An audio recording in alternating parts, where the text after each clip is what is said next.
днешно време е повече, нали, какво искам да направя, какво искам да взема, какво искам да направя, да получа, нали, какво да постигна. Ама реално малко хора се замислят, че какво трябва да пусна първо. Нали? И това е много важен момент. Че за да дойде нещо, ти трябва да пуснеш нещо, за да можеш да го вкараш някъде. Ама колко трябва да пуснеш, като искаш да получиш много? Не питай, защото този отговор няма да хареса. Кажи го по-добре. Това е част от космическата игра, в която се намираме ние тук на Земята. Така да го кажа. Космическата игра на Земята е ние да трупаме и да пускаме, докато акумулираме хубави и смислени преживявания.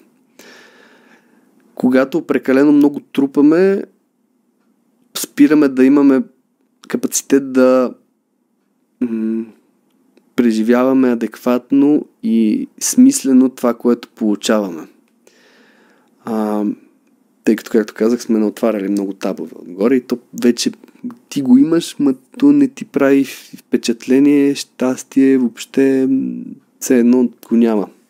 Това върви с животите назад и така нататък, нали? Но път е.